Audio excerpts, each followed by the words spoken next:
A big hello to my YouTube family. Welcome to Diva Classes. This is Divya Vadwani, your English teacher. Today we will be studying the poem Darkling Thrush written by Thomas Hardy. Okay, this poem is for class 12 ISC. Beginning with the poem, let me just introduce you to the bird जिसकी यहाँ पर बात की गई है. This is the bird and its name is thrush.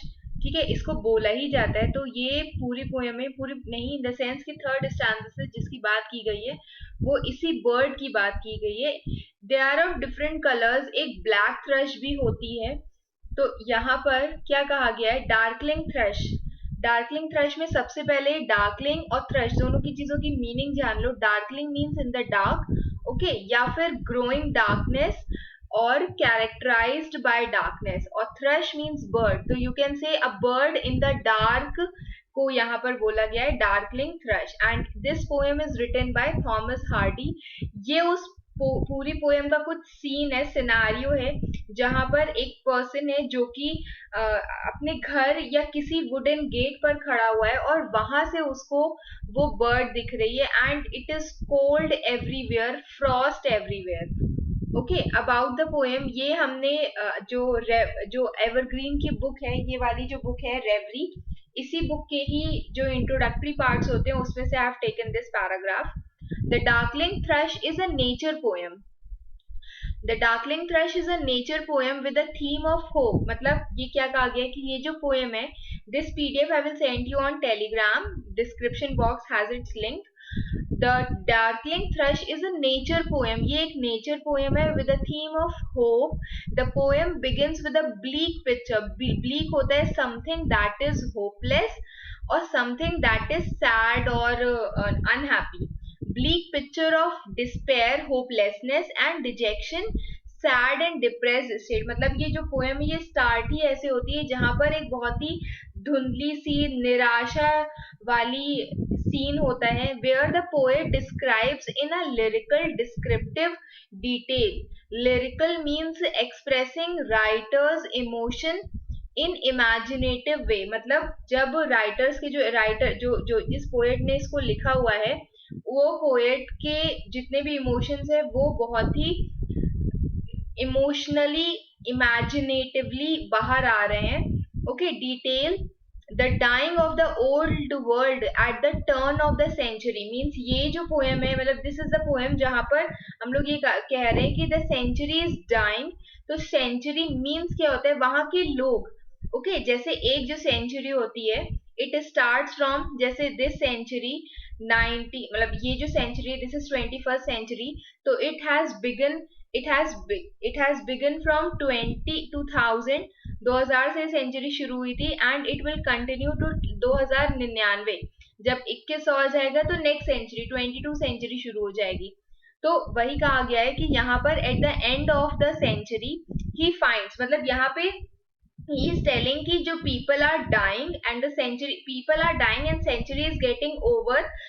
Okay, he finds little cause of hope or joy around him. और अपने इर्द गिर्द वो बहुत ही कम होप, बहुत कम ही आशा की उम्मीद कर रहा है. उसी के टाइम पर suddenly he hears a song of a bird.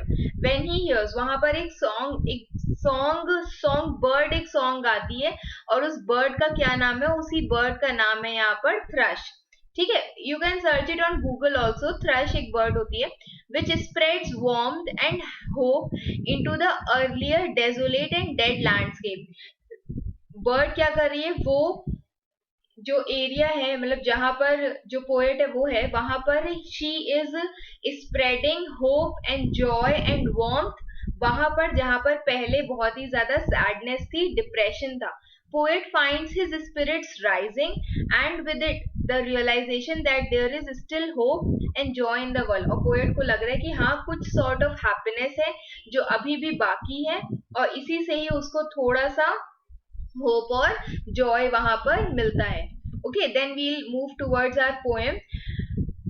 तो क्या कहा गया है, it begins as I leant upon the coppice gate. Coppice means a wooden gate. तो वहां पर ही इज लीनिंग, लेंड करना ऐसे करके लीन करना या झुकाव जिसे कहते हैं. When frost was spectre grey. Frost was spectre grey means यहाँ पर फ्रॉस्ट को कंपेयर किया गया है बहुत ग्रे से. कितना ग्रे? जैसे कि एक घोस्ट होता है. Spectre means ghost. तो when frost was spectre gray and winter's dreads made desolate, मतलब जो विंटर की ड्रेजेस थी, जो last part of the winter, last part of the day था, मतलब अगर विंटर्स हैं उस सर्दी के दिन, अगर एक पूरा दिन है तो उसका जो लास्ट पार्ट था, मतलब इवनिंग कह सकते हो, okay, was made desolate the weakening eye of the day. क्या किया? विंटर के जो लास्ट पार्ट ऑफ द दिन था उसने क्या किया? It made desolate. Desolate mean something that is inhabited. उस जगह को उसने ऐसे दिखाया था, विंटर ऐसे करके शो कर रही थी जैसे कि वहां पर कोई नहीं रहता हो. And it was the weakening eye of day. Weakening eye of the day क्या होता है? ये वाला part. The weakening eye of the day indicates that the poet was watching the sunset. Means poet वहां पर सनसेट देख रहा था. And use of weakening suggest that the sun is fading and dying. और वो ये दिखा रहा है कि जो सूरज था वो वहां पर फेड हो रहा था, इट मतलब सनसेट हो रहा था वहां पर. तो this is weakening eye of the day. इन छोटे छोटे फ्रेजेस के मीनिंग्स अलग अलग से आपको पता होने चाहिए. Okay, winters dreads means winter का लास्ट पार्ट. उसने उस जगह को बिल्कुल डेजोलेट बना दिया था, ऐसी जगह बना दिया था जहां पर कोई नहीं रहता है. And there was weakening eye of the day. जो जगह हम लोग देख रहे थे वहां पे हम लोग को कुछ नहीं, धुंधला धुंधला सब दिख रहा था. क्यों? क्योंकि सूरज जो है वो ऑलरेडी ढल रहा था. द टैंगल्ड बाइन stems. Now this is a बाइन स्टेम्स. ये वाली जो फोटो होती है, ये जो पेड़ होते हैं जो ऊपर की तरफ जा रहे होते हैं, ठीक है, कहीं पर भी आप उनको बांधो तो ऊपर की तरफ जा रहे होते हैं. क्लाइंबिंग प्लांट्स भी इनको कह सकते हो, बाइन स्टेम्स को. ये जो बाइन स्टेम्स है, टैंगल्ड क्यों? एक दूसरे में ये ऐसे ऐसे करके उलझे हुए थे. दीज बाइन stems scored the sky. Okay, and this scored the sky. Scored means reach कर रहे थे. कहां तक जा रहे थे? जैसे ये जो बाइन स्टेम्स है ये कहां तक जा रहे थे? ये स्काई तक छू रहे थे. मतलब this is the poets word. इसको एक तरह से हाइपरबली भी कहा जाता है, जहां पर चीजों को बहुत ज्यादा खींच के एग्जैगरेट करके बताया जा रहा हो. फिगर्स ऑफ स्पीच हमने पढ़ाई हुई है मस्ट वॉच वाले प्लेलिस्ट में, उसको चेक कर लेना. द टैंगल्ड बाइन stems scored the sky. Okay, यहाँ पर देखो क्या लिखा हुआ है. The use of the word scored suggests that the poet sees destruction when he looks at the बाइन स्टेम्स. मतलब वो यहाँ पर एक चीज का रेफरेंस दे रहा है कि ये जो बाइन स्टेम्स है अगर वो स्काई तक छू रहे हैं, इसका क्या मतलब है कि ये चीज एक डिस्ट्रक्शन, एक चीजों को डैमेज कर देना, मतलब सब कुछ तहस नहस होने वाला एक सीन बता रहे हैं. Okay, the use of simile. फिर उसके बाद क्या कहा गया है? वैसे करके बाइन स्टेम्स दिख रहे थे जैसे like the strings of a broken lawyers. This is a liar. This is a liar. ठीक है, एक काइंड ऑफ म्यूजिकल इंस्ट्रूमेंट्स होता है और इसी की जो तारे होती हैं इनको बोला गया है स्ट्रिंग्स. तो क्या कहा गया है कि द टैंगल्ड बाइन स्टेम्स. टैंगल्ड एक दूसरे में उलझा हुआ, ठीक है. टैंगल्ड बाइन स्टेम्स वो कहाँ जा रहे थे? स्काई तक जा रहे थे. एज इफ, जैसे कि, मतलब किससे उसको कंपेयर किया गया है? Like the strings of broken lawyers. And ये क्या है? ये एक सिमिली है जहां पर टैंगल्ड बाइन स्टेम्स को strings of broken lawyers. Broken lawyers मतलब कि वो स्ट्रिंग्स, जैसे कि वो वाली स्ट्रिंग्स उस लायर की जो कि टूटी हुई थी. एंड ठीक है, तो यहाँ पर क्या कहा गया? The use of A simile which compares बाइन stems with the strings of broken lyre. ये क्या इंडिकेट करता है? that there is no happiness or music. मतलब इतने से हिस्से में यहाँ द टैंगल्ड से लेकर लायर्स तक आपको क्या पता चलता है कि यहाँ पर बिल्कुल भी हैप्पीनेस नहीं है, बिल्कुल भी खुशियां नहीं है, गीत संगीत कुछ नहीं है यहाँ पे. Okay, and all the Mankind that haunted नाई मीन्स, और जितनी भी ह्यूमन जाति इर्द गिर्द रहती थी, दैट वाज हॉन्टेड नाई. नाई मीन्स नियर.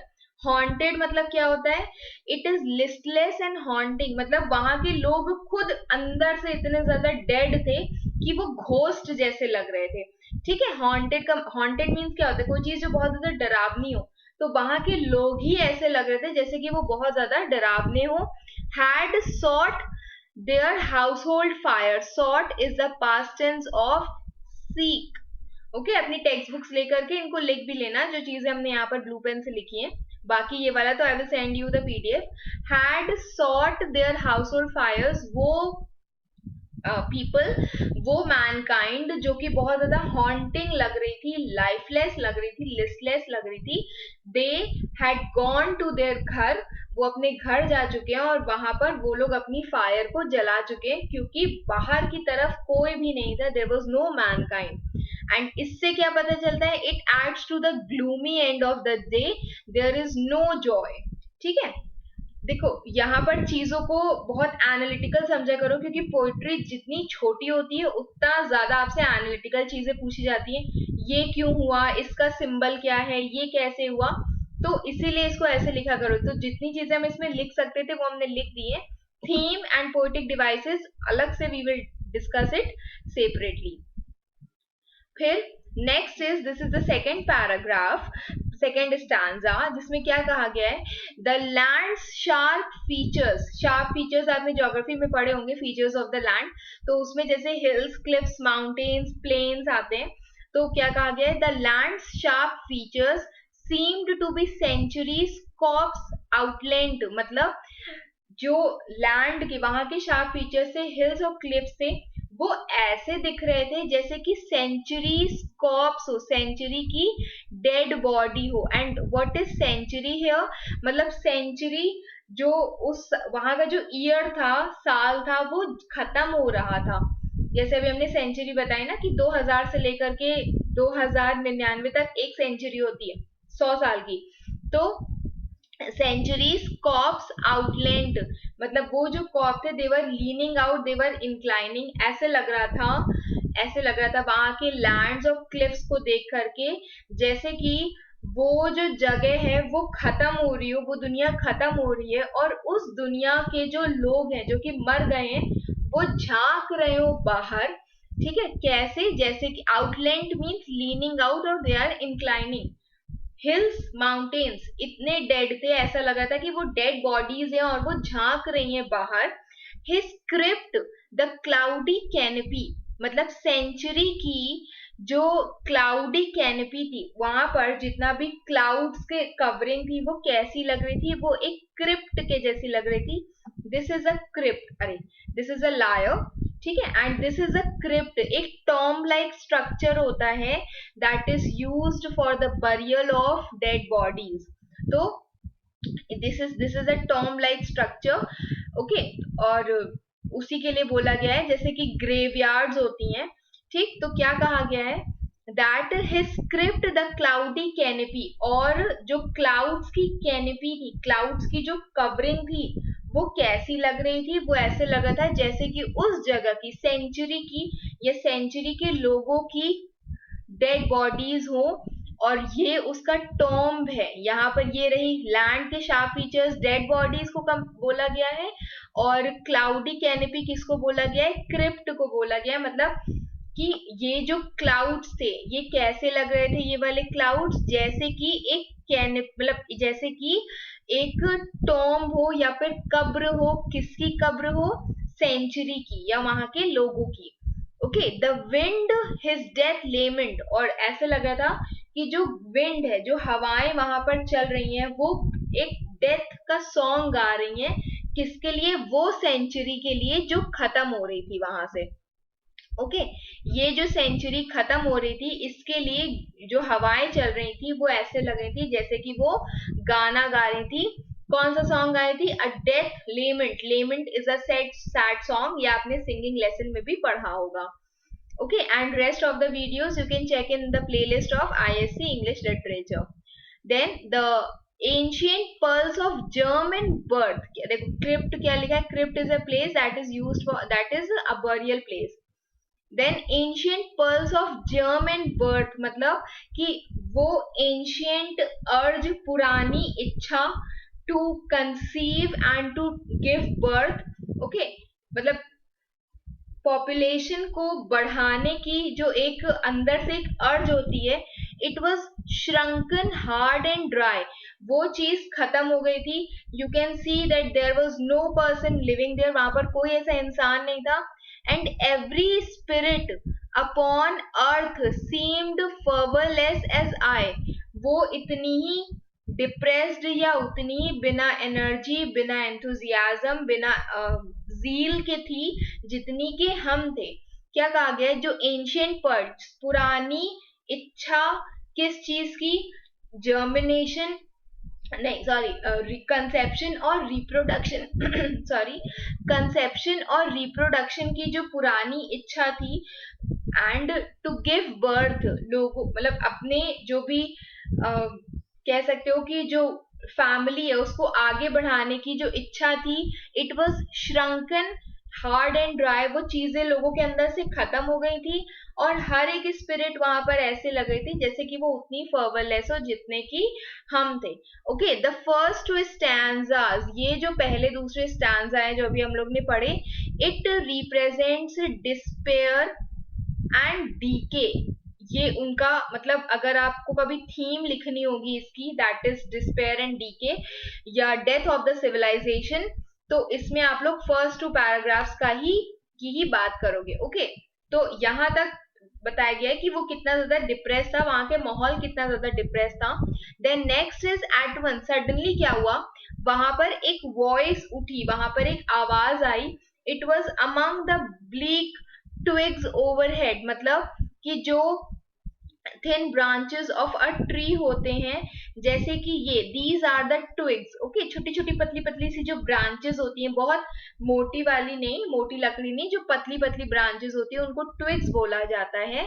और इन्हीं के अंदर से एक voice I from the bleak bad और होपलेस ट्विग्स ओवरहेड, जो मेरे सर के ऊपर या थोड़ा उधर ऊपर तरफ जो भी ट्विग्स थी वहां से हमको एक आवाज आई.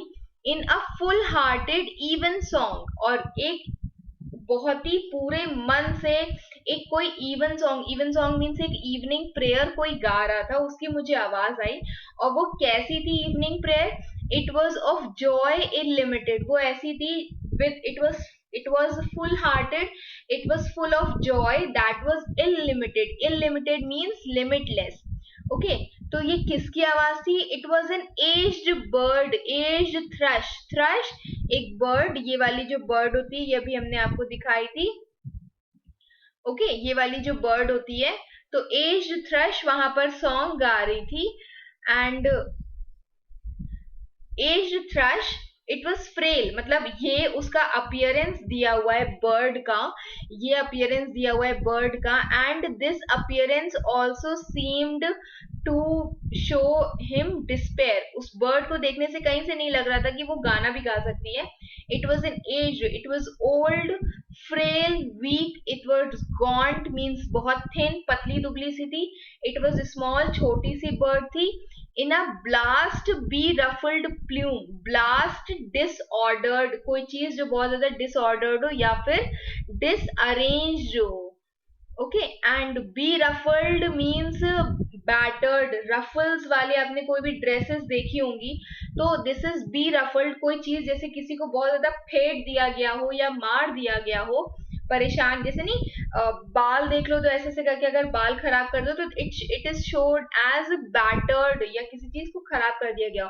तो उसके जो जैसे जब भी ये लोग खुद को ऐसे ऐसे करके झाड़ देती हैं, तो दिस इज जो उनके जो फेदर्स होते हैं, प्ल्यूम होते हैं, ठीक है, फेदर्स होते हैं, वो ऐसे ही डिसअरेंज लगते हैं. तो एक small bird that was frail, that was gaunt, that was weak, that was thin, and it was in a blast beruffled plume, feathers थे उसके बहुत ही ज्यादा disarranged. She had chosen this bird, ये जो bird है, what it has done, it has chosen thus to fling his soul, to sing out his soul. उसने क्या सोचा कि मैं अपने पूरे मन से गाना गाऊं. अपॉन द ग्रोइंग ग्रूम, ये जो सैडनेस बहुत ज्यादा इंक्रीज हो रही है उसको कम करने के लिए उस बर्ड ने क्या सोचा कि मैं गाना गाऊं.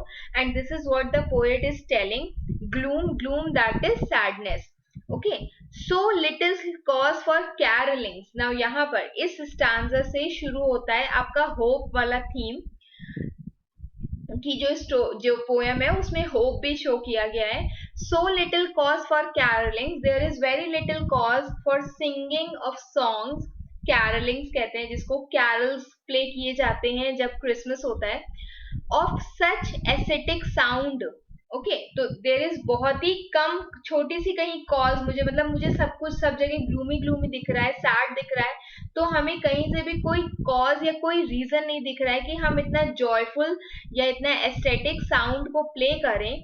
Was written on terrestrial things afar और nigh around.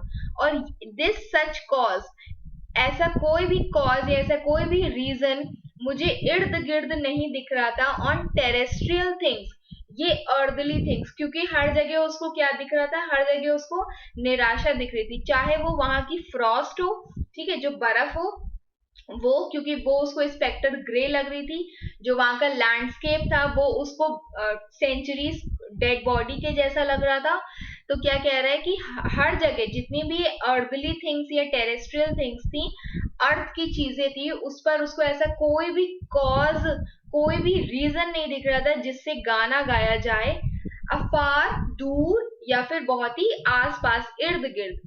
That I could think there trembled through his happy good night air. जो मैं सोच सकता हूँ, जो वो सॉन्ग जो वो गा रही है, वो रीजन जो मुझे ढूंढना है, that I could think, मतलब what I could think any sort of reason, कोई ऐसा cause जो मैं सोच सकता हूँ जिसके कारण there trembled through his happy good night air, जो उसकी आवाज से, किसकी आवाज से, ये जो बर्ड है, ठीक है, बर्ड की आवाज से अगर ऐसा कोई भी रीजन मुझे पता चल पाए, ना कहीं वो लिखा हुआ है, ना उसकी आवाज से, there trembled through, there shaked और वाइब्रेटेड थ्रू हिज यहाँ पे कौन है, बर्ड, थ्रश, बर्ड की वॉइस से, बर्ड की वॉइस से, जो वो हैप्पी गुड नाइट एयर जो गाना वो गा रहा था, वो जो बर्ड था, मेल बर्ड थी, ठीक है, तो वो गाना जो वो गा रहा था, इट शोड, क्या उसने दिखाया, it showed some sort of blessed hope, कुछ ऐसी सम सॉर्ट ऑफ ब्लेसिंग्स वाली, वरदान वाली होप, जिसके बारे में उसको पता था. किसको पता था, बर्ड को पता था. But I was unaware, means he was singing some song जिसके अंदर से कुछ ब्लेस्ड होप की किरण मुझे दिख रही थी, जो कि उसको पता था, बर्ड न्यू, और मैं उसकी तरफ से अनअवेयर था, मुझे नहीं पता था कि ये रीजन क्या है, due to which the bird is singing the song. ठीक, और इसके थीम्स क्या क्या थे, you can tell the nature and decline of human civilisation, ये भी फर्स्ट 2 पैराग्राफ्स में दिया हुआ है. होप एंड रिन्यूअल, ये 3rd और 4th पैराग्राफ में दिया, स्टैंजा में दिया है. एंड डिस्पेयर एंड आइसोलेशन, ये again 1st and 2nd paragraph में दिया हुआ है. तो लास्ट वाला एक बार फिर से समझ लो इन केस आपको नहीं समझ में आया. वो कह रहा है कि there is little cause for songs, जो गाने बर्ड गा रहा है उसके लिए, क्योंकि गा रही है इन द सेंस वो मेल बर्ड है तो गा ही रहा होगा. ऑफ सच एस्थेटिक साउंड, कोई उसको रीजन नहीं दिख रहा है, ये जो इतने जॉयफुल साउंड्स गाए जा रहे हैं वो लिखे नहीं है. कहाँ, there are neither written on the earthly things, जो यहाँ पे हमें दिख रही है, ना वो कहीं फ्रॉस्ट पे लिखा है क्योंकि इट इज स्पेक्टर ग्रे, ना वो लैंड के फीचर्स में दिख रहा है, ना मुझे वो क्लाइंबिंग ट्री पे दिख रहा है. ओके, आसपास या कहीं दूर, अराउंड या दूर, दैट आई कुड थिंक, जो मैं सोच सकूं कि ये जो आवाज आ रही है, दैट ट्रेम्बल्ड, दैट जिसके कारण ये जो सॉन्ग गाया जा रहा है, दैट इज ट्रेम्बलिंग, जो शेक कर रहा है, जो वाइब्रेशंस हो रहे हैं through his happy good night air. वो सॉन्ग जो वो बर्ड गा रहा है, thrush is a male bird, तो वो जो सॉन्ग गा रहा है उसके अंदर से कुछ क्या शेक हो रहा है, what is shaking, some sort of blessed hope, जो उसके आवाज से निकल के आ रहा है. वो होप, वो चीज जो मैं नहीं देख सकता बट उसको पता है. किसको पता है, बर्ड को पता है. ठीक है, then search out these themes, ठीक है, हम इसको अलग से फिर से करवाएंगे along with the poetic devices, even though I have written a few poetic devices here also. यहाँ पर सबसे पहले हमने ये वाली फर्स्ट स्टैंजा में लिखी थी, this is your first line, second line is your metaphor, क्योंकि यहाँ पर फ्रॉस्ट को स्पेक्टर ग्रे से कंपेयर किया गया है. Spectre grey mean some sort of colour जो कि घोस्ट लाइक अपीयरेंस दे रहा है. और उसके बाद टैंगल्ड बाइन स्टेम्स थी जो कि स्ट्रिंग ऑफ ब्रोकन लायर से कंपेयर की गई है. Okay, I hope you have understood the poem. Tell me if you have, tell me if you have not. And if you have any problem in any of the topics of English, please mention in the comment box and we'll surely gonna work on it. Till then, just be your best. Thank you.